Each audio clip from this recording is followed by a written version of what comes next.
بسم الله الرحمن الرحیم. د تعلیم الاسلام رادیو درنو اوریدونکو السلام علیکم ورحمت الله وبرکاته. په دې هیله جوړ رو خوشاله بیاست او د ژوند چارې بم په خیر او عافیت سره وي. درنو اوریدونکو د ارشاد خبرونې لارې مو دوست محمد عرفان یو ځل بیا هرکلی کومه. لکه څنګه چې مستای سره په تیر خبرونه کې وعده کړې و چې را سره په خبرونه کې ښاغلی عبید الله حسام صاحب هم ګډون کوي او د پیغام به تر تاسو پورې رسوو. نو همدا اوس ښاغلی حسام صاحب را سره د نیشت د لارې وصل دی.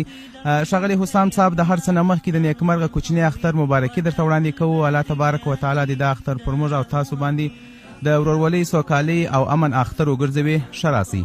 وعلیکم السلام عرفان صاحب، ډېره مننه تاسې ته او ستاسې درنو اوریدونکو ته نیکې هیلې او سلامونه لرم. السلام علیکم ورحمت الله. الله تعالی دې وکړي چې دا اختر او راتلونکی ژوند به د دوی بختور وي او له خپلو کورنیو سره به خوشحاله ژوند ولري. مننه چې راته مو دعوت راکړی. مننه ښاغلی حسام صاحب له تاسو څخه هم چې د زیاتو مصروفیتونو سره سره مو بیا هم زموږ ټلیفون ته ځواب وویلي او په خپرونه کې مو راسره ګډون وکړئ. هیله کوم. ډېره مننه له تاسې. کور مو ودان. مننه ښاغلی حسام صاحب. دا چې د نیکمرغه کوچني اختر شپې او ورځې دي، که راسو لومړی د اختر څخه راپیل کړو، نو اختر تاسو څنګه راپیل کوئ؟ د اختر د لومړۍ ورځې څخه کوم اعمال کوئ؟ په کومه طریقه باندې تاسو د اختر لومړۍ ورځ راپیل کوئ؟ ډېره مننه. اختر طبیعي ده چې سهار مهال ټول هغه تابعه د اختر لمونځ ته وي. وروسته له دې نه چې د اختر لمونځ موږ وکړو، معمولا همدا زموږ ورځنی کار وي چې زو خپلې مورجانې څنګ ته د هغوی دعا اخلو او هغوی ته یو ځل ورځو د اختر مبارکي ورکوو. له لمانځه نه وروسته بیا له نورو کورنیو ته، خپلو اولادونو ته، مېرمنې ته او دغه د کورنۍ نورو غړو سره اختر مبارکي وکړو. بیا یو څو شېبې له خپلې مور سره ټول ورونه راټولېږو، خویندې او ټول ماشومان او لویان راټولېږي او مور سره کینو. پلار مې د خدای وبخي، هغه چې و ټول به ګډ و، له هغې سره هم. خو پلار مې د خدای وبخي وفات شوی دی، نو ځای ناستې تقریبا مور ده، هغې مور ته ورځو، د هغې سره کینو او مجلس ورسره کوو. بیا یو ګیلاس چای څکو، بیا وروسته راځو په دې تمه باندې چې میلمانه به راځي، کور ته ځو او هلته د میلمنو په تمه ناست یو. بیا په دویمه ورځ باندې پلان دا چې موږ خلکو ته ورشو، میلمنو ته، ملګرو ته او نورو همکارانو ته ورشو او اختر مبارکي ورسره وکړو. ځینې چاته د ورځې په جریان کې زنګونه مو دوی ته د اختر مبارکي ورکوو. مننه ښاغلی حسام صاحب. که دا راته ووایاست چې ځینې کورنۍ د والدینو څخه بې برخې وي، دا چې تاسو د خپل مورکۍ څنګ ته ورسئ او د اختر مبارکي ورسره وکړئ او بیا څنګ ته کښېنئ، نو د زړه لپاره څومره سکون حاصلیږي؟ والا تاسې باور وکړئ، د مور مقام چې څومره سړی ووایي کتابونه دریابونه په اخلاص کې، باور وکړئ چې د مور هغه اصلي هغه صفت به نه وي کړی. ځکه مور بندنه الله تعالی ستایلې ده. کله چې الله تعالی د خپل عبادت خبره کوي، ورپسې پیوسته د مور او پلار باندې د احسان خبره کوي. یعنې په دې معنی چې دومره لوړ مقام لري، هېڅ سړی نشي ویلی چې دا څومره لوړ مقام دی، ځکه ډېر حد نه زیات دی. سکون خو طبیعي ده چې کله انسان مور خوشحاله کوي، په حقیقت کې الله تعالی خوشحاله کوي، ځکه د مور په رضا کې د الله تعالی رضا ده. او کله چې انسان له دغه نعمته محروم وي، دوی د ورته دعاګانې کوي. واقعا دا یو لوی نعمت دی چې انسان ترې محرومیږي، هغه چاته ښه معلومیږي چې دوی نه لري. نو د هغو ملګرو، د هغو اوریدونکو چې میندې ژوندۍ په دې اختر کې ورشي، احترام یې وکړي، همیشه د دوی پاس ساتئ او په دې باندې احسان کوي، ځکه احسان د الله تعالی امر دی چې په مور او پلار باندې وشي. نو انشاءالله هیڅ کله به په ژوند کې بده ورځ ونه وینئ. ډېرې کم داسې ورځې به راځي چې تاسې به پکې ناخوښه یاست او د زړه سکون به پکې نه لرئ. که واقعا ډېر خوشحاله وئ، د مور غېږې ته ځان ورسوئ. رښتیا هم ښاغلی حسام صاحب، مور چې ده په دې دنیا کې د الله جل جلاله د رحمت یو شکل، یو نمونه ده په دنیا کې. بلکل همداسې ده چې سړی هر څومره صفت وکړي کمه ده، باور وکړئ. مور پلار دا لوی نعمتونه دي چې او جنت ته د تلو یوه ښه وسیله کېدای شي، هم مور او هم پلار. ځکه پیغمبر صلی الله علیه وسلم کله چې ترې پوښتنه وشوه چې چا باندې ډېر احسان وکړم، له چا سره ډېره مرسته یا چا سره ډېر نیک چلند وکړم، ویل چې 3 ځله یې وویله چې مور، په 4م ځل پوښتنه کې ځواب ورکړل چې پلار. یعنې مور ډېر زیات لوړ مقام لري. او جنت د مور د پښو لاندې دی. په دې معنی چې مور کله راځي نو جنت ته انسان په اسانۍ تللی شي. جنت ته د تلو یوه ښه وسیله میندې یا مور او پلار دی. ښاغلی حسام صاحب که راسو دې ته چې د کورنۍ د ژوند د سمبالښت تر څنګ نور په کوم چارو باندې تاسو بوخت یاست؟ معمولي ژوند کې زه اوس مهال یوه رسنۍ سره کار کوم. تقریبا هغه رسمي وخت مې هلته تېرېږي. سهار هم چې راپاڅېږو نو له لمانځه او له تلاوتونو وروسته دغه زموږ د ژوند روالي چې د دفتر تګ دپاره ځان چمتو کوو، چای څښو، بیا وروسته دفتر جریان کې کارونه یې نورې دغې. بیا کله چې راشم ماښام مازدیګر شاوخوا یو څو شیبې له خپل اولادونو سره، له کورنۍ سره، له مېرمنې سره، له مور سره دغې سره تېروو او وروسته بیا په دې فکر کوو چې څنګه مثلا مطالعه وکړم او که یو بل کار وکړم، هغه ضرورتونه چې کور کې که هغه نه وي خو معمولا مطالعې ته مخه کوو.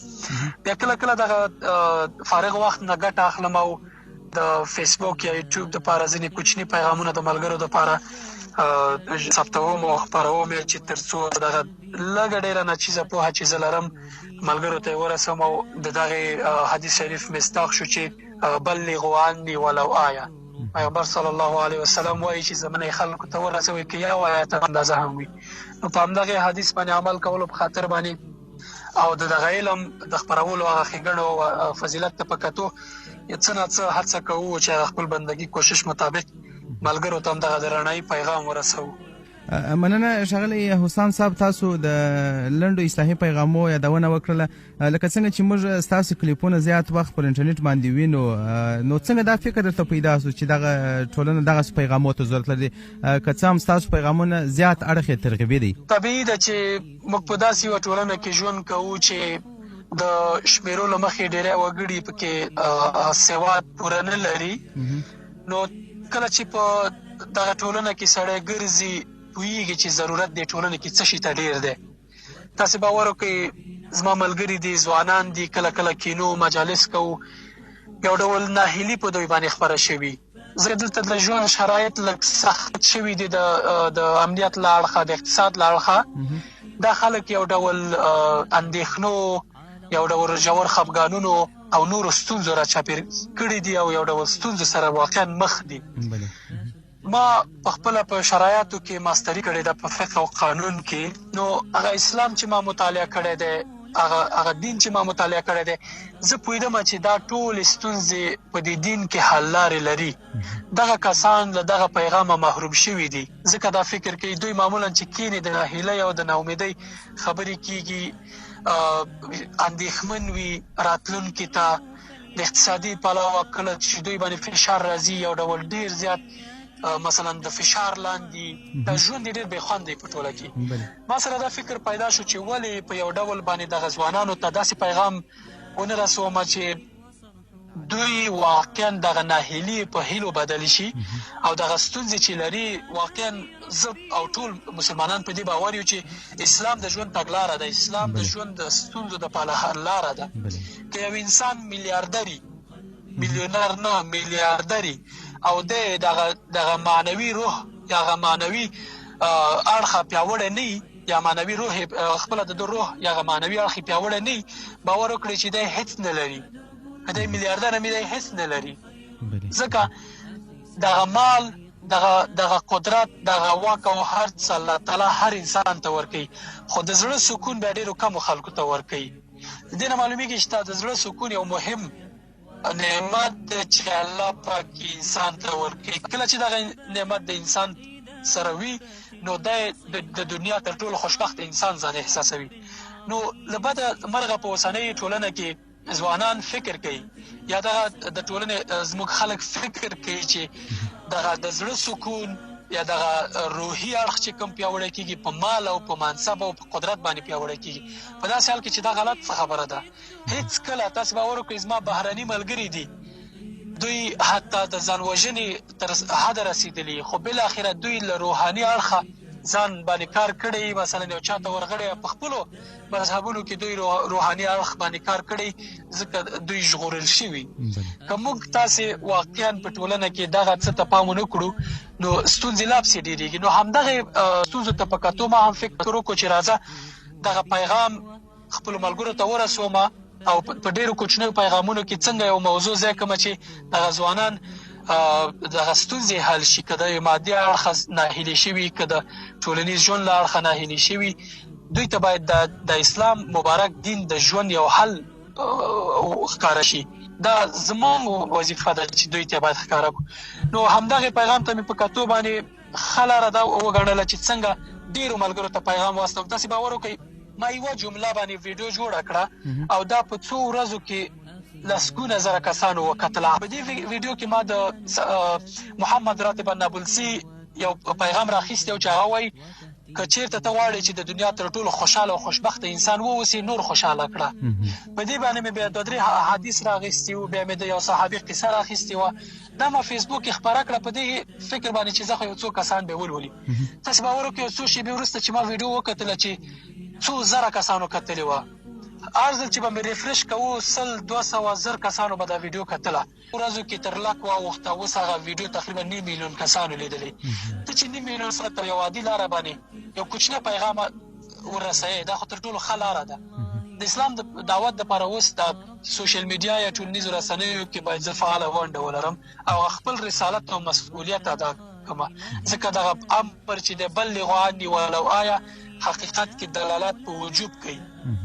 نو د تبلیغ یا د دعوت ځینې کسانو باندې فرض کفایي دی او په ځینو باندې فرض عین دی. فرض عین په هغه کسانو دی چې دوی پوهیږي او همدا تقریبا برخه وي، دوی باید خلکو ته علم ورسي چې علما دي، زموږ امامان دي، او هغه کسان باندې فرض کفایي دی چې دوی د خپل هغه د علمي محدودیت په اندازه باندې خلکو ته پیغام ورسي. یوه مسله اوري باید نورو ته ورسي. نو همدغې ته په کتو ما هم دې برخې کې کار پیل کړ. مننه ښاغلی حسام صاحب، داسې چې تاسو د ځوانانو څخه یو شخص یاست چې د خدمت ته مو ملا وتړله او د دین دعوت مو شروع کړي، خو نور زموږ په ټولنه کې ځوانان کوم مسؤلیت لري؟ ځکه چې ځوان د ټولنې شتمني او د ملا تیر بلل کېږي. نور ځوانان باید تر کومه حده پورې د دین لپاره کار وکړي؟ دا پوښتنه باید زه په یوې پوښتنې پیل کړم او ځواب یې کړم. هغه دا چې موږ باید په دې وپوهېږو ځوانان چې اسلام له موږ نه څه غواړي، یعنې اسلام له ځوانانو څه غواړي. باور وکړئ ډېره اسانه او ډېره له مسؤلیته ډکه او ډېر له اجر ډکه دغه مسؤلیت ځوانانو ته سپارلی الله پاک. تاسې د پیغمبر صلی الله علیه وسلم سیرت کې مطالعه کړئ، هغه ځوانو چې کله پرې وحی نازلېده، هغه ځوانو چې کله ورته امر کېدو چې دا وکړه، د هغه ټول ملګري صحابه تر ډېره ځوانانو. یعنې ځوان په ټولنه کې ډېر مهم رول لوبوي. زموږ په ټولنه کې چې 80 سلنه د شمیرو له مخې ځوانان دي، دوی ته غټ مسؤلیتونه ور په برخه دي. دا مسؤلیتونه په ټولنه کې د بدلون دي، په ټولنه کې د ویښتابه یا د روشنګري رامنځته کول دي، خلکو ته د مثبت پیغام رسول دي، د خلکو ستونزې حل کول دي. یعنې د ټولنې بدلون کې ځوانان رول لري. تاسې وګورئ د الله تعالی نظام عجیب دی. الله تعالی وایي چې ان الله لا یغیر ما بقوم حتی یغیروا ما بانفسهم. الله پاک هیڅوک نه بدلوي تر هغې چې دوی ځانونه بدل نه کړي. په ټولنه کې زموږ یو ډول یو فکره یا یو پدیده په ځوانانو کې خپره شوې ده، هغه دا ده چې دوی ټول د الله تعالی په امید باندې بېغمه ډډه واچي چې الله تعالی به په ټولنه کې بدلون راولي. په داسې حال کې چې الله تعالی درته وایي، تاسې د پیغمبر صلی الله علیه وسلم ژوند مطالعه کړئ، هغه به یوازې دعا کوله، نور به خپل عمل کوو. هغه هېڅکله داسې نه دي شوي چې الله تعالی ته وایي چې بس دا کفار یا دا دشمنان تباه کړه او له منځه یې ویسته، په داسې کې خپله کور کې ناست دي. تاسې وګورئ په خپله به په غزاو کې ګډون کوو، خپله به مثلا پالیسي جوړوله، پلان به جوړو د جګړې لپاره، د پرمختګ لپاره، د ټولنې د بدلون لپاره، خلکو ته د پیغام رسول لپاره، هر څه لپاره یو منظم پلان او ستراتیژي او عمل درلود. زموږ ځوانان باید دا فکر ونه کړي چې الله تعالی به هر څه غیبي حل کوي. غیبي نه ده، نظام هم دا دی چې ته باید بدلون راولې، ته باید میدان ته شي، کار وکړې په هره برخه کې. وروسته له دې چې ما اسلام مطالعه کړی دی، خوږ دین ما مطالعه کړی دی، چې هر سړی په خپله برخه کې کولی شي چې جنت ته لار پیدا کړي. که زموږ مالداره ځوانان دا فکر کوي چې زه باید مثلا په مونځ او ادا خو ټول په مساوي ډول باندې ټول کې مسؤل یو چې باید دوی کو دا خو مهمه ده. خو یو غني کس لپاره صدقه ورکول تر ټولو ښه عبادت دی. یو انجینر چې ساختمان جوړوي هغه لپاره تر ټولو ښه عبادت دا دی چې په ښه ډول باندې ساختمان جوړ کړي، ودانۍ جوړه کړي او هغې کې خپل اخلاص وکړي تر څو په دې فکر چې یو مسلمان ته مې ګټه ورسېږي او په ښه ډول ښه سټنډرډ باندې. ډاکټر باید په دې فکر چې زه باید په ټولنه کې دا بدلون راولم چې د خلکو روغتیا ته باید پام وکړم. که کله زموږ روغتیا سمه وي موږ ښه عبادت کولی شو، ښه عمل کولی شو. نو ډاکټر باید په دغه فکر وي. زموږ ټول هغه ټکنالوژي والا باید په دې فکر چې زه اسلامي امت ته کار وکړم. بل اسلام له ځوانانو غواړي چې دوی باید په هر برخه کې پیاوړي اوسي، غښتلي اوسي، پیاوړي اوسي، ځکه الله پاک وایي واعدوا لهم ما استطعتم من قوه. خپل الله پاک وایي چې ځان چمتو کړئ دوی ته په قوت باندې. پیغمبر صلی الله علیه وسلم وایي چې المؤمن القوي خیر واحب الى الله من المؤمن الضعيف. قوي مؤمن الله تعالی ته تر ضعیف مؤمن ډیر غوره او پیاوړی دی. ځوانان ته ډیر پام شوی دی په دین کې. الله تعالی ورته وایي د عرش تر سیوري لاندې به په هغه ورځ چې هېڅ سیوری به نه وي هغه ځوان دی چې د ښه تقوا لري. نور هغه ځوانان دي چې دوی واقعا په ټولنه کې مثبت رول لوبوي. نو الله تعالی ته دوی تر ټولو نږدې دي او د ځوانۍ د مرحلې عبادت تر نورو مرحلو ډیر غوره دی. خو اوس چې زموږ ځوانان خپل مسؤلیت ته نه متوجه یا خپل مسؤلیت نه اجرا کوي، زما په فکر لومړی وجه به دا وي چې دوی د بل د کلتور ښکار سوي دي. له بده مرغه زموږ په ټولنه کې اوس مهال دغه ځینې کارونه چې کېږي یوازې هدف یې ځوانان دي چې ځوانان دې په ټولنه کې له منځه یوړل یا د دوی هغه انګیزه د دوی هغه ارزښتونه دي له منځه یوړل، په دې معنی چې خپله ځوانه ټولنه دې له منځه یوړه. زموږ ځوانان له بېلو اړخونو هدف دي. یو له دغو اړخونو چې دوی مثلا ماده پرستۍ په دې کې ډېره شوې ده. دغه ماده پرستي انسانان واقعا د هلاکت کندې ته غورځوي. ځوان دپاره اوسنۍ ټولنه کې له بده مرغه ځینې ځوانانو دپاره معیار دا دی چې دا باید یو زری لنکروزر کې ناستي، یو 20 باډیګاردار ولري، د تره تربور ترمنځ باید دا په یو نیک نوم یاد شي چې فلانی دومره مالداره دی. معنویت زموږ له ځوانانو له بده مرغه کډه کړې.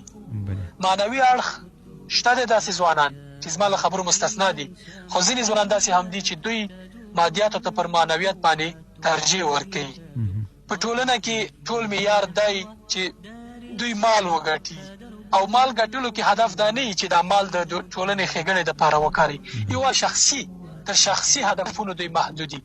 ټولنه د چا په فکر کې نشته دی تر ډېره. اسلامي امت د خلکو هیر دی. تاسې باور وکړئ دلته ځوانان شته دی ته کله د اسلامي ټولنې یا د اسلامي امت د ویښتابه یا ښېګڼې دپاره غږ پورته کې وایي چې موږ پخپله په خپلو ګڼو ستونزو باندې اخته یو، ته راته د فلسطین کې د ځوانانو خبره کې. داسې حال کې چې ځوانان باید په دې فکر چې اسلامي امت یو امت دی، یو جسد دی. کله چې د جسد یو غړی یو قسمت درد سره مخي درد ګالي، د پیغمبر صلی الله علیه وسلم د حدیث په بنسټ باندې ټول جسد له هغه متاثره کېږي او اغېزمن کېږي. ماده پرستي باید ځوانان له منځه یوسي. بله ستونزه دا ده چې ځوانان وخت ډېر ضایع کوي. ځوانان تر ټوله په دې فکر چې څنګه ډېر وخت میله وکړي، یعنې د شپې تر ناوخته مجلسونه وکړي. انسان د ثانیو یوه مجموعه ده.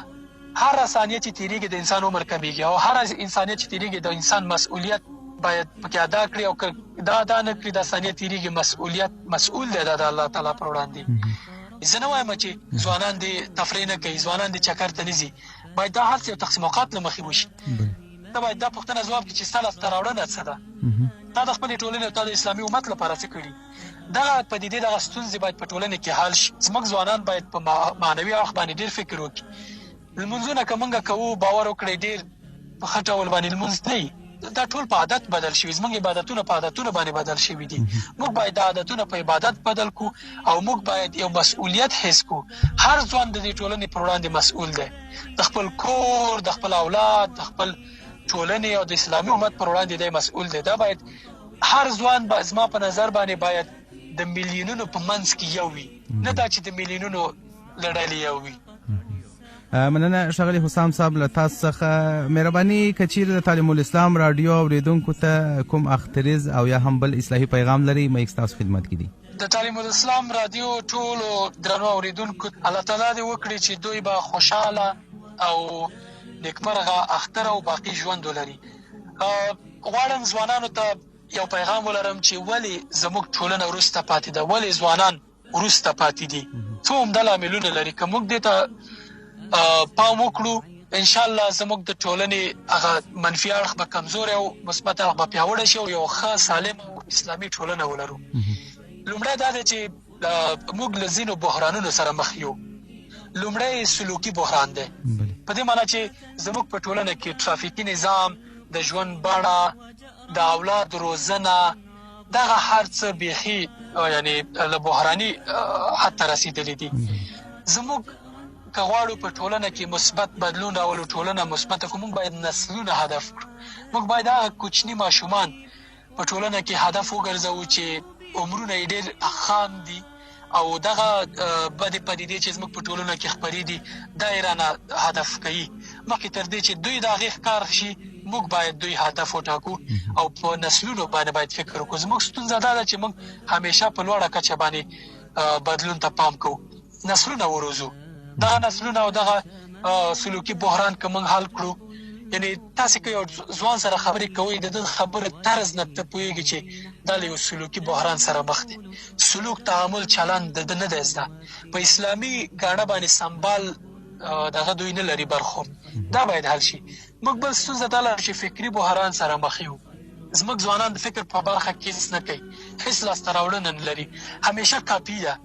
مخکې تاسې خبره وکړه چې په ټولنه کې دوی د نورو د کلتورونو ښکار شوي دي، کلتورونه کاپي کوي. مشکل دا دی چې موږ خپله یو نوآوري نه لرو، یو نوښت نه لرو، فکري بحران سره مخ یو. که موږ فکري بحران پر وړاندې مبارزه وکړو هېچا ته اړتیا نه لرو. موږ خپله یو څوک یو چې باید خپلې ټولنې کې یو کلتور ولرو، یو هر څه بدلون دپاره ژمن اوسو. بل مشکل دا دی چې موږ انتاج یا لاسته راوړلو بحران سره مخ یو. تاسې باور وکړئ زموږ دا ځوانان الف نه تر یې پورې هېڅ داسې لاسته راوړنه نه لري چې موږ یې سبا د بل چا پر وړاندې راوباسو چې موږ دا شخصیتونه لرو او دا یې لاسته راوړنې دي. د مطالعې له بحران سره مخ یو. ځوانان باور وکړئ چې د مطالعې له بحران سره په جدي ډول مخ دي. زموږ ځوانان هېڅ مطالعه نه کوي، تر ډېره کوي چې کوي هغه کمه ده، اسلامي امت لپاره مناسبه او پوره نه ده. او هغه چې کوي تاسې باور وکړئ زموږ په دې ځینې وخت کې کتابخونو ته ورځم، اسلامي کتابونه یا نور ټولنیز کتابونه دوی سره نه وي، یوازې د شعر او شاعري کتابونه دي او د سیاست کتابونه دي. زه پوښتنه کوم چې ولې وایي چې همدا ډېر پلورل کېږي. ما یو څه وخته مخکې یو څېړنه لوستله وایي چې د نړۍ په کچه اسرائیلي ځوانان په کال کې شاوخوا 14 15 یا 15 کتابونه لولي. امریکایي او اروپایي ځوانان د 10 نه تر 15 یا د 8 نه تر 15 کتابونه لولي. ډېر د تاسف ځای دی چې دا باید ووایم تقریبا 30 مسلمانان د دې څېړنې له مخې 30 مسلمانان په کال کې یوه پاڼه لولي. د منلو نه ده، خو ښایي رښتیا وایي. د وضعیت ته چې موږ ګورو باور وکړئ چې که داسې نه وي نږدې دې ته خبره ده. 30 ځوانان یوه پاڼه لولي په ټول کال کې، یعنې بحران نه دی. هغه امت چې د وحي پیلې په اقرا کېږي چې ولوله، 30 ځوانان یې په یوه پاڼه لولي.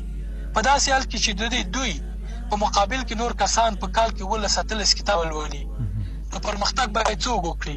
تاسې ځواب ووایئ. تاسې باور وکړئ چې ټولنې او ملکونه په مطالعې باندې پرمخ ځي. هغه ځوانان چې مطالعه نه کوي د دوی راتلونکې روښانه نه ده. ځوانانو ته مې پیغام دا دی که چېرته غواړي چې دوی هر یو ځانګړی شخصیت ولري باید مطالعه وکړي. موږ اسلامي امت د مطالعې امت یو. که موږ مطالعه ونه کړو موږ په دې ټولنه کې نور ځای نه لرو. دا اوسنی وضعیت چې زموږ دی خو همدا دی چې موږ ته مطالعې ته شا کړې ده. بله ستونزه د ښه مشرتابه ده چې موږ ښه مشران نه لرو. که موږ ټولنې جوړوو د یو مادي هدف لپاره جوړوو، د یو معنوي هدف لپاره نه جوړوو چې تلپاتې ټولنې. مشرتابه زموږ چې همیشه چې مشر شي هغه باید ټولنه هېره کړي، د ستونزو سره مخ کېږو. موږ باید ښه مشران وروزو، موږ باید ځوانان وروزو، موږ باید نسلونه وروزو. انشاءالله زموږ ټولنې مثبت بدلون کوي او په ډېر کم وخت کې به دا ټولنه د ښېرازۍ او د پرمختګ پر لور شي. جزاک الله خیرا ښاغلی عبید الله حسام صاحب، له تاسو څخه او ستاسې د ښکلو خبرو څخه مننه له تاسو څخه چې د زیاتو مصروفیتونو سره سره مو زموږ بلنه ومنله او د تعلیم الاسلام راډیو د سکایپ اړیکې ته مو جواب ورکړ. ډېره زیاته مننه ستاسې ټولو اورېدونکو او ټولو مینوالو ته. دا پیغام لرم چې الله تعالی دې تاسې ټول آباده، خوشحاله او نیکمرغه لري او الله تعالی مو همیشه د ژوند په چارو کې بریالي لاره. زه ستاسې یو کوچنی خادم، ستاسې ورور یم. بیا هم د نیکمرغه کوچنی اختر بېشماره مبارکۍ درته وړاندې کوو. تاسې ته هم ټولو ته د اختر مبارک. کور مو ودان. پر الله تبارک وتعالی باندې مو سپارو. تعلیم الاسلام راډیو د همیشه فعال او همیشه د چالانه وي. د ټولنې کې دې نه کمیږي انشاءالله. مننه. کور مو ودان. السلام علیکم ورحمة الله. وعليكم السلام ورحمة الله. تجوب الأخوة قلبي تجوب وتهتف بي نحو دار الخلود فدرب الأخوة خير الدروب. أخي يا مقيما شمالا جنوب تجوب الأخوة قلبي تجوب وتهتف بي نحو دار الخلود فدرب الأخوة خير الدروب فدرب الأخوة خير الدروب فدرب الأخوة خير الدروب.